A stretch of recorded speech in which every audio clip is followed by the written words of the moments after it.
everyone, Assalamualaikum and good day. Today we are going to present about the PETRONAS Tower project, which is one of the most famous landmark in Malaysia. The towers are 451.9 meters tall with 88 floors, and they will once the tallest building in the world. Because it is such a huge and complex project, strong project management was really important to make sure everything was completed successfully. This project, several important project management principles will apply. First is scope management, which means making sure all the project goals and work are clearly defined from the beginning so there is no confusion. Next is time management, which helps ensure the project stay on schedule through proper planning and monitoring. Then we have cost management, where the project budget is controlled so that spending does not go over the limit. After that is quality management, which makes sure all materials and construction will meet the required standards. We also have risk management, which is used to identify and reduce any possible risks that could affect the project. Lastly, stakeholder management, which ensures communication between all parties like engineers, contractors, and the client. So for the invitation phase, the project was started with the goal of creating a national reward that represents Malaysia development and progress. At the same time, it also provides modern place for PETRONAS. Then, in the planning phase, all the important planning work was done before construction started. This includes creating the project schedule, estimating the budget, planning resources, and also identifying possible risks. This phase is really important because it basically sets the foundation for the whole project. PETRONAS Today I will present the project lifecycle analysis of the PETRONAS Twin Towers, focusing on the execution, monitoring and controlling and closing phases. During the execution phase, the construction work was divided between two international groups. Tower 1 was built by a Japanese-led team headed by Hazama Corporation, while Tower 2 was built by a South Korean-led team led by Samsung C&T.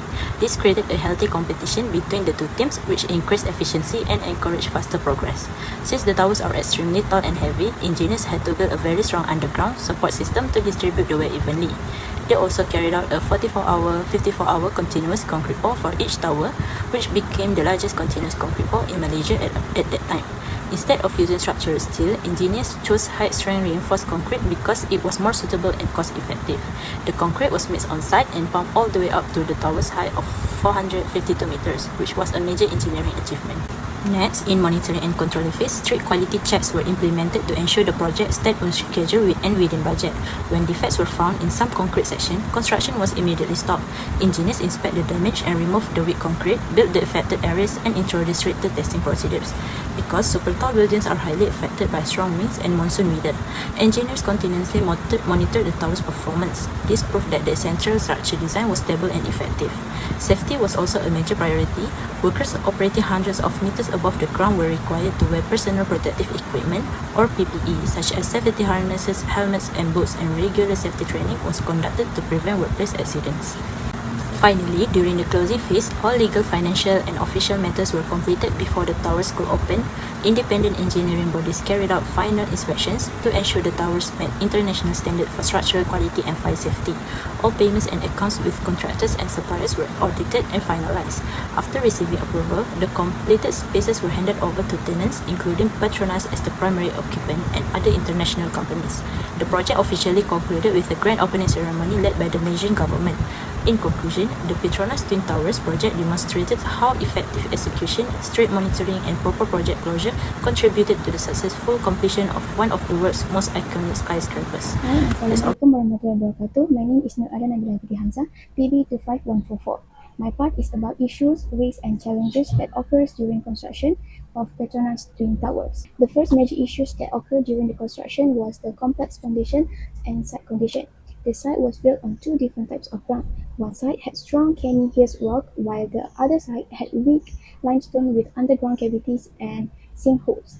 This made the soil unstable and uneven. Because of this, engineers had to redesign the foundation and build deeper piles to ensure the towers could stand safely. The second challenge was concrete quality failure. During construction, some batches of concrete did not pass the strength test. This was a serious issue because weak concrete could affect the safety and stability of the towers.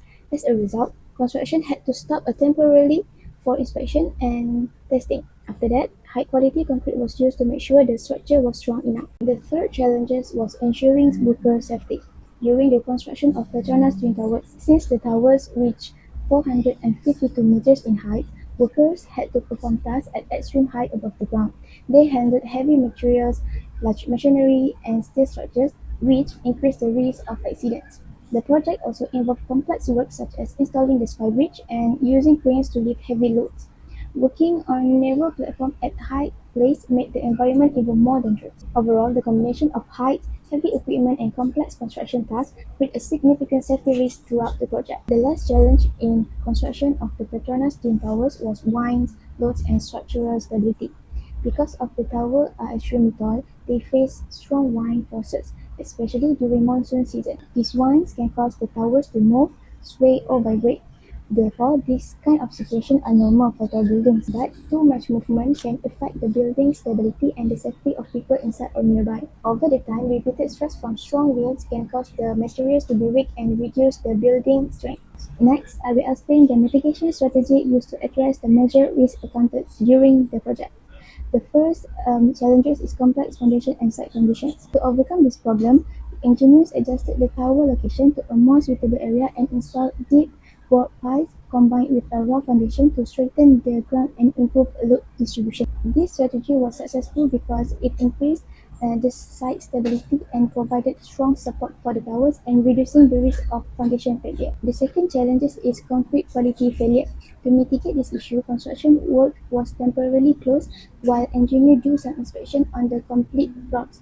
The poor quality concrete was then removed and replaced with a stronger concrete. Even though this resulted in a slight delay, the action ensured that the structural safety of the towers and maintained the overall quality of the construction. The third challenge was worker safety risks.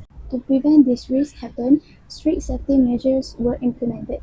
The project team includes safety training programs and provide personal protective equipment and regular site inspection. As a result, workplace accidents were significantly reduced and worker protection was improved throughout the project. The last challenge is wind loads and structural stability. To address this challenge, engineers designed a strong structural system that could reduce wind pressure and improve the building's stability. The solution proved effective because it allowed the towers to remain stable and safe even during periods of strong wind. Next, I would like to present several recommendations for future large-scale construction projects. First, comprehensive site investigation should be conducted before construction begins to identify potential geological risks and avoid problems that may affect the structure of the building. Second, stricter quality control procedures should be implemented to regular inspection and testing of construction material to ensure that all material meets and required standards. In addition, continuous safety training and regular safety inspection should be carried out to reduce workplace accidents and improve worker safety. The use of modern technology such as Building Information Modeling (BIM) can also help improve project planning, coordination, and risk management. Finally, effective communication and collaboration among all stakeholders should be maintained to ensure the project objective, schedule, and budget are achieved successfully. In conclusion, the PETRONAS Twin Tower project is an excellent example of success project management in a large-scale construction project. Although the project faced various challenges, including complex site conditions, concrete quality issues, worker safety risks, and structural stability concerns. These challenges were successfully addressed through careful planning and effective mitigation strategies. The success of this project demonstrates the importance of scope, time, cost, quality, risk, and stakeholder management in achieving project objectives.